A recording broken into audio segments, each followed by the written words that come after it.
من أنا من أنا من أنا لولاكم كيفما حبكم كيفما أهواكم من أنا من أنا من أنا لولاكم كيفما حبكم كيفما أهواكم.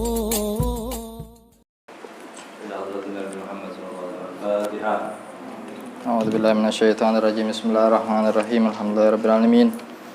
Arrahmanirrahim. Maliki yaumiddin. Iyyaka na'budu wa iyyaka nasta'in. Ihdinas siratal mustaqim, siratal ladzina an'amta 'alaihim ghairil maghdubi 'alaihim waladdallin. Bismillahirrahmanirrahim. Alhamdulillahirabbil alamin. Wa sallallahu ala sayyidina wa maulana Muhammadin wa ala alihi wa sahbihi wa sallam ajmain. Amma ba'd. Rabbi israh li sadri wa yassir li amri wa hlul 'uqdatam min lisani yafqahu qawli. Subhanaka la ilma lana illa ma 'allamtana innaka antal alimul hakim. Sampai kepada halaman 86 daripada kitab Iqdul Juman. Bismillahirrahmanirrahim. Qala al-muallif hafizahullah ta'ala wa nafa'ana bihi fid dharain amin. Lafdhatu law la yaquluha fil ghalibi illa ajizun aw kaslan. Kalimat lafadz law, andai kata, jikalau, seandainya. Kalimat tersebut adalah tidaklah dikatakan kebiasaannya kecuali bagi orang-orang yang lemah dan yang malas. Biasanya orang yang malas dan orang yang lemah selalu menggunakan lafadz jikalau. Coba aja kalau seandainya imamnya enak, ana bakal tarawih semangat. Ya, kalau seandainya cuacanya nggak panas, saya akan rajin puasa. Nah, kalimat-kalimat kalau atau jikalau itu sering diungkapkan oleh orang-orang yang lemah dan orang-orang yang malas. Ya, nah, kalimat tersebut juga itu pernah disabdakan oleh Nabi Muhammad. Artinya dilarang oleh Nabi jangan berkata kalimat tersebut. Disebutkan wa in asabaka syai'un fala taqul law anni fa'altu kana kadza wa kadza walakin qul qaddarallahu wa ma syaa fa'al. Ya. Apabila kalian ditimpa oleh sesuatu, terkena oleh sesuatu, maka janganlah kalian berkata kalau saja aku melakukan begini pasti akan terjadi begini. Ya, akan tapi katakanlah ya sudah, ini takdir Allah Subhanahu wa taala. Ya, jadi kalimat-kalimat lau, jikalau atau seandainya itu harus dibuang. Ya. Kemudian tulul mahsyar yakhtalifu biikhtilafi an ahwalin nas. Lamanya seseorang, panjangnya seseorang, ya, di padang mahsyar pada hari kiamat ketika nanti semua manusia dibangkitkan oleh Allah Subhanahu wa taala dari kuburannya yaumul ba'ats, kemudian dikumpulkan di padang mahsyar. Nah, nanti semua manusia akan merasakan di tempat tersebut. Tapi ada yang merasakannya sebentar, ada yang merasakannya lama, ada waktunya tersebut berbeda dengan waktu di dunia. Ya, bisa sampai ratusan tahun, ribuan tahun, ya, tergantung bagaimana amalan kita. Kalau amal kita amalnya baik, insya Allah kita nggak akan merasakan yang berat di padang mahsyar tersebut, tidak akan pernah lama. Ya. Kemudian beliau juga menjelaskan ma khasira sahibu husnidzan wa in akhta'a wa in akhta'a wa in akhta'a wa yurjalahul maut ala husnil khatimah. Tidak akan pernah merugi seorang yang selalu husnudzon, yang selalu berpikir positif kepada orang lain atau kepada Allah Subhanahu wa taala. Walaupun salah, prasangka dia terhadap Allah, terhadap manusia salah, itu tidak akan pernah dia salah. Jadi sikap dia kepada seseorang atau kepada Allah Subhanahu wa taala itu tidak salah. Walaupun sikapnya tadi dia salah. Umpamanya dia meyakini seseorang tadi ini kayaknya orang baik, padahal dia bejat. Itu nggak bakal salah. Kita bersikap seperti itu tidak salah, artinya tidak diganjar dosa oleh Allah Subhanahu wa taala. Bahkan orang yang selalu husnudzon kepada Allah taala, dia akan meninggal dalam keadaan husnul khatimah. Ya. Orang yang husnudzon kepada Allah Subhanahu wa taala, selalu husnudzon kepada Allah Subhanahu wa taala, begitu juga dia tidak akan pernah merugi dari apa-apa yang dia sangka kepada Allah Subhanahu wa taala.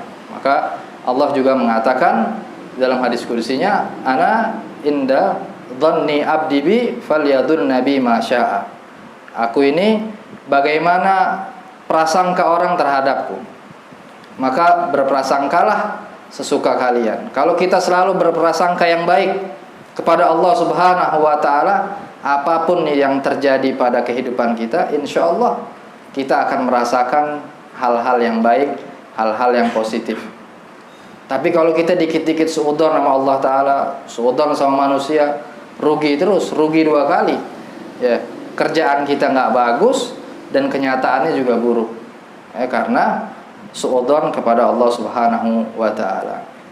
Dan itu juga sudah dinyatakan oleh Allah Subhanahu wa Ta'ala fil Qur'anil Karim. A'udzu billahi minasyaitonir rajim. Ya ayyuhalladzina amanu ijtanibu katsiran minadh-dhann inna ba'dadh-dhanni itsmun. Ya. Wahai orang-orang yang beriman, jauhilah kalian daripada banyaknya prasangka, karena sebagian daripada prasangka itu ada dosa, ya, menghasilkan dosa. Maka disebutkan setelahnya, ma rabiha sahibu su'idzan wa in asaba wa in asaba wa in asaba. Tidak akan pernah beruntung seorang yang selalu suudzon kepada makhluk atau kepada Allah Subhanahu wa taala. Walaupun benar prasangka dia, walaupun benar, ya. Walaupun benar, wa yukhsha alaihi al-maut ala su'il khatimah. Orang yang selalu suudzon baik sama Allah ataupun sama makhluk, ditakutkan dia meninggal dalam keadaan su'ul khatimah. Kenapa seperti itu? Karena disebutkan oleh Ibn Ashur, orang yang prasangka, sering berprasangka yang buruk, berprasangka yang jelek, itu wa anna dunun as-sayyi'ah tanshau anha al-ghirah al-mufritah wal maka'id wal iktiyalat wa ta'an fil ansab wal mubada'ah bil qital. Ya. Orang yang punya prasangka buruk terhadap orang lain, itu akan timbul darinya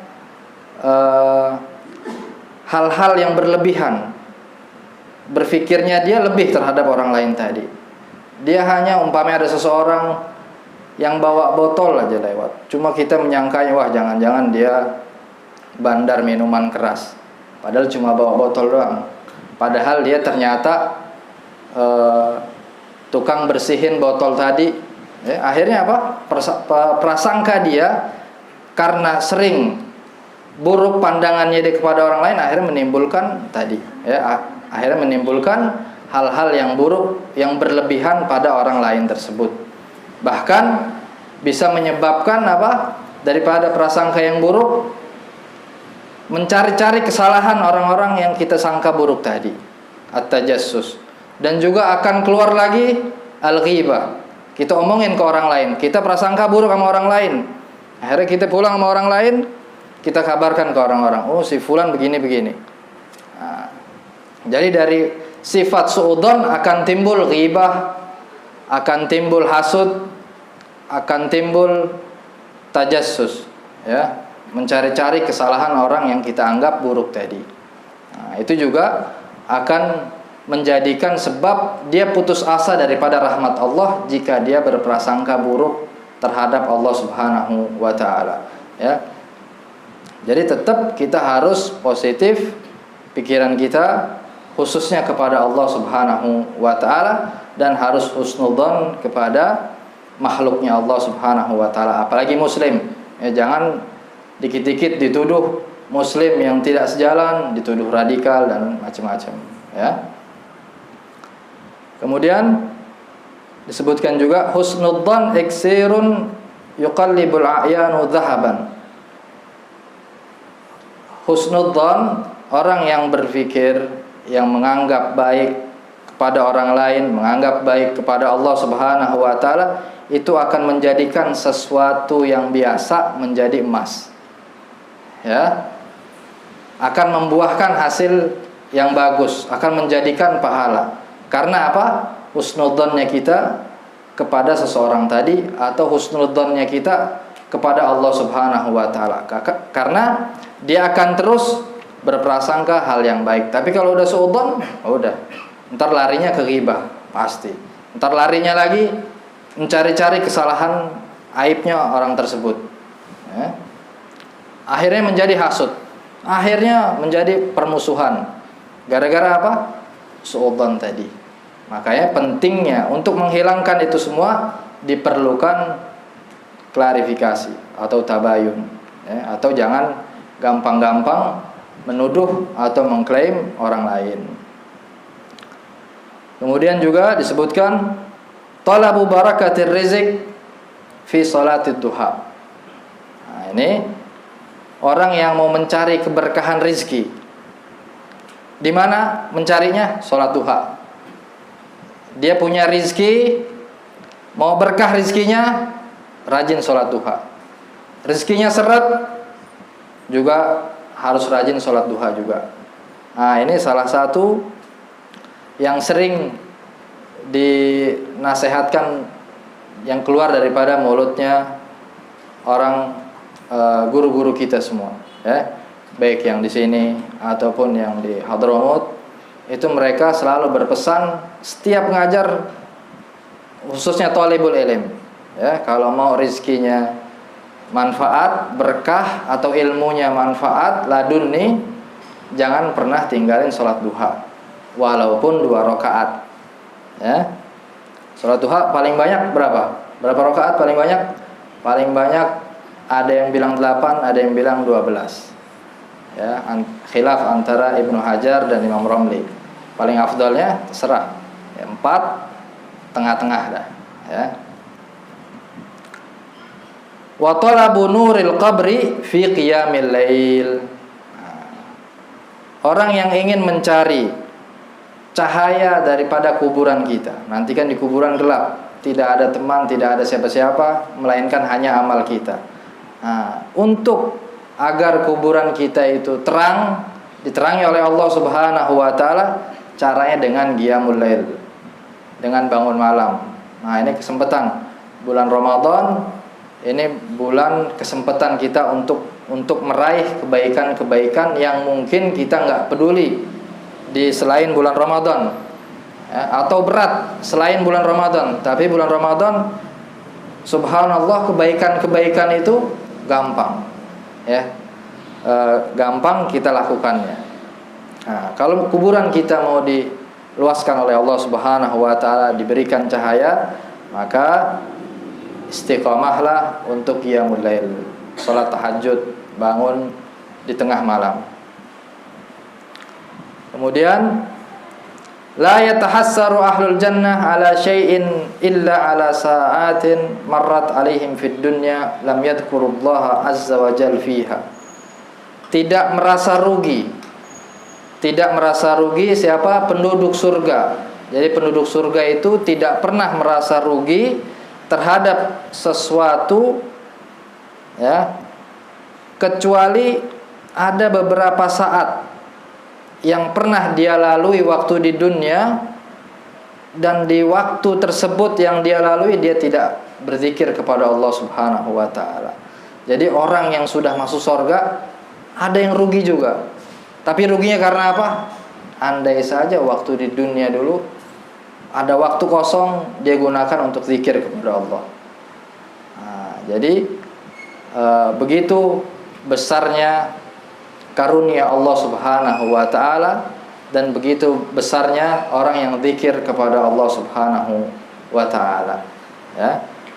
Jadi dalam kondisi apapun kita, ya, baik dalam keadaan tidur, sebelum tidur, bangun tidur, lagi lalai, ya, paling tidak hati kita tetap berzikir kepada Allah Subhanahu wa taala, mengingat Allah Subhanahu wa taala. Banyak lafadznya, baik dengan sholawat, istighfar, subhanallah, membaca asmaul husna, itu semua termasuk daripada zikir-zikir kepada Allah Subhanahu wa taala, ya. Agar dimasukkan dalam kategori wadzakirinallaha katsira. Dan orang-orang yang selalu mengingat Allah Subhanahu wa taala, apa ganjarannya? A'addallahu lahum maghfiratan wa ajran 'azima. Allah akan persiapkan baginya pahala yang besar, ganjaran yang besar dan ampunan Allah Subhanahu wa taala untuk orang-orang yang selalu mengingat Allah Subhanahu wa taala. Nas'alullah taala, ya, agar kita dijadikan orang-orang yang selalu mengingat Allah Subhanahu wa taala. Kemudian ahlud diwan yajtami'una kulla lailatin fi ghar Hira fi as-sa'ati allati wulida fiha an-nabiy sallallahu alaihi wasallam. Faman wafaqa du'ahum ustujiba lahu. Ahlud diwan aulia, Habib. Ahlud diwan itu aulia, orang-orang yang dekat dengan Allah Subhanahu wa taala. Mereka itu semua berkumpul pada setiap malam di Gua Hira. Gua Hira di mana Nabi menerima wahyu. Di Mekah itu ada Gua Hira. Mereka para aulia berkumpul di waktu Nabi sallallahu alaihi wasallam dilahirkan. Dilahirkan. Siapa orang yang bertepatan doanya dia dengan doanya Nabi sallallahu alaihi wasallam, doanya aulia tersebut di tempat tersebut, maka akan dikabulkan oleh Allah Subhanahu wa taala. Jadi hal tersebut kita dianjurkan untuk mendatangi tempat-tempat yang pernah disinggahi oleh Nabi Muhammad sallallahu alaihi wasallam, ya. Jadi kalau seandainya kita mendapatkan kesempatan umrah atau haji, naik taksi berangkat ke Gua Hira. Kali aja di situ ada tempat-tempat yang pernah disinggahi Nabi dan disinggahi para aulia, para wali-wali Allah Subhanahu wa taala. Jika kita berdoa, terus doa kita bertepatan, maka insyaallah akan dikabulkan oleh Allah Subhanahu wa taala. Di waktunya, ya.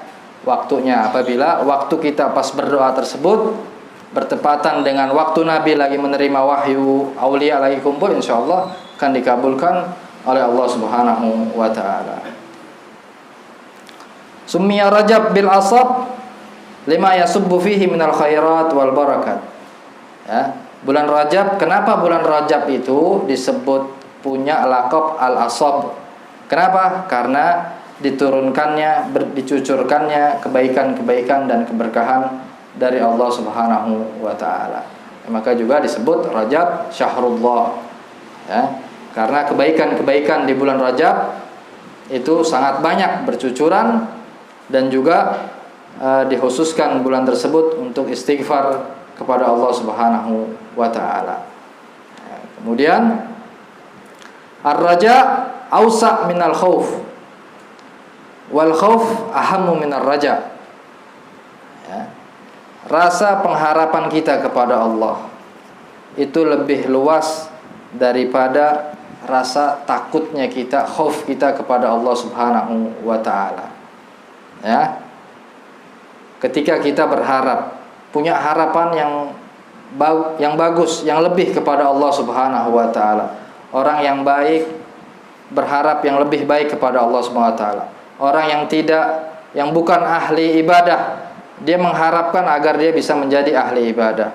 Orang yang ahli maksiat, dia punya pengharapan yang lebih kepada Allah Subhanahu wa taala itu bisa menjadikan dia menjadi orang yang baik. Kalau dia punya makna rojaknya tadi di tempatnya, di jalannya, ya.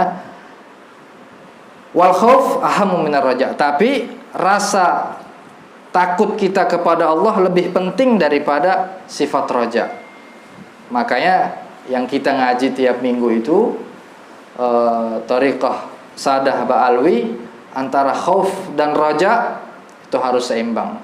Ya, rasa takut kita sama Allah dan rasa pengharapan kita itu harus seimbang. Nah, khususnya di waktu muda. Kalau waktu masih muda, kalau bisa khaufnya lebih ditinggikan lagi. Makanya di sini disebutkan oleh Habib Zain ahammu minar raja. Kenapa? Biar kita nggak gampang-gampang bermaksiat sama Allah Subhanahu wa taala. Begitu mau maksiat, ya, dia langsung takut. Karena ditumbuhkan di hatinya dia rasa takut kepada Allah Subhanahu wa taala itu lebih tinggi daripada rasa rojaknya tadi. Kalau dia dalam keadaan sakit, tidak ada sembuhan, tidak ada harapan untuk sembuh, atau orang yang sudah tua, nah itu dianjurkan untuk dia sifat rojak tadi harus ditinggikan di hatinya, agar dia mendapatkan rahmat dari Allah Subhanahu wa taala, agar tumbuh pada hati dia, pikiran dia hal-hal yang baik kepada Allah Subhanahu wa taala. Ya. Jadi intinya raja itu lebih luas maknanya daripada khauf. Tapi rasa khauf kita kepada Allah itu lebih penting daripada raja, agar kita tidak bermaksiat kepada Allah Subhanahu wa taala. Intinya kalau kita mau bermaksiat kepada Allah Subhanahu wa taala, jangan kalahkan roja kita hanya untuk bermaksiat kepada Allah. Umpamanya nih, besok mau puasa, tahu-tahu nggak sahur, akhirnya dia nggak puasa, ana nggak sahur. Allah kan Maha Rahman dan Rahim, Maha Ghafur, ya. Insyaallah ntar juga ana tobat bakal diampuni sama Allah. Nah, kalau dalam keadaan seperti itu, kita kalahkan lagi dengan rasa takut kita kepada Allah. Ya, kalau rasa takut kita tinggi sama Allah, insya Allah kita nggak akan berani bermaksiat kepada Allah Subhanahu wa taala. Kemudian haqiqatuz zuhdi laisa bitajarrud minad dunya, walakin bitahwiniha wa ikhla'il qalbi min mahabbatiha. Hakikat daripada sifat zuhud kita kepada Allah Subhanahu wa taala, ya, itu bukan berarti kita mengosongkan dunia daripada diri kita, daripada kantong kita, daripada rumah kita. Akan tapi apa? Dengan bitahwiniha, dengan meremehkan dunia yang kita miliki. Dunia yang ada pada rumah kita, yang ada pada dompet kita, itu kita hinakan, kita remehkan. Dan juga dengan dikosongkannya hati kita daripada kecintaan dunia. Berarti apa? Orang yang zuhud boleh kaya. Zuhud itu nggak mesti dia harus orang miskin, nggak mesti dia harus nggak punya apa-apa. Bahkan bisa menjadi orang miskin tadi bisa lebih buruk daripada orang yang kaya tapi zuhud. Orang miskin tapi dia ngeluh sama Allah Ta'ala. Orang miskin tapi dia nggak sabar, tapi dia hasut sama orang yang kaya, itu udah miskin, ya, ruginya double dia. Di dunia dia sudah merasakan azab sebelum dia kehidupan di akhirat, ya. Berarti gimana? Orang yang kaya dia bisa zuhud, bisa. Dia tidak menganggap dunia yang dimiliki nggak nyampe di hatinya. Ya, dia menginfakkan hartanya, dia selalu berbagi kepada tetangganya, kepada orang muslim. Ya, intinya dunia hilang dari dia sesaat, dia juga nggak merasakan kerugian. Ya, dunia yang dia miliki itu tidak ada artinya. Itu hakikat daripada zuhud. Bukan berarti zuhud itu dia harus miskin dulu, harus pakai pakaian jelek, harus pakai pakaian yang tidak layak, tapi dipakai sama dia biar dibilang zuhud. Nah, malah bisa nggak zuhud, ya. Jadi harus benar-benar difahami makna daripada zuhud tersebut. Juga jangan kita gampang-gampang suudzon terhadap ulama yang kaya. Ulama atau orang yang kaya, orang yang rajin ibadah, tahu-tahu kita suudzon sama dia. Oh, ini orang nggak punya sifat zuhud. Zuhud itu nggak begitu. Ya. Nah, kemudian turukut tasawuf jami'uha tarji'u ila syai'in wahidin huwa mukhalafatun nafs. Ya. Thariqahnya tasawuf, jalannya orang-orang yang tasawuf, yang mengamalkan tasawuf adalah semua terkumpul kepada satu hal. Apa itu? Mukhalafatun nafs, yang melawan hawa nafsunya. Dia ahli tasawuf tapi tidak pernah melawan hawa nafsu. Ya, berarti tasawuf yang dia miliki masih pengakuan. Ya. Jadi orang yang tasawuf itu, yang sudah menjalani tasawuf, semakin dia melawan hawa nafsunya, semakin dia mendalami makna daripada ilmu tasawuf tersebut.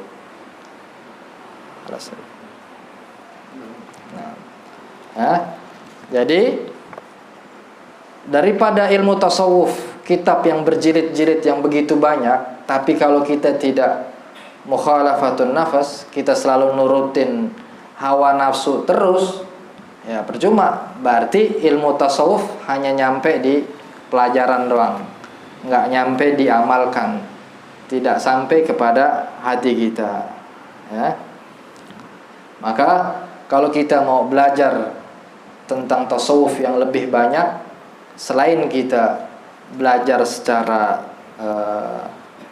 terhadap guru, kita juga coba dibaca sejarahnya para ulama-ulama yang ahli tasawuf.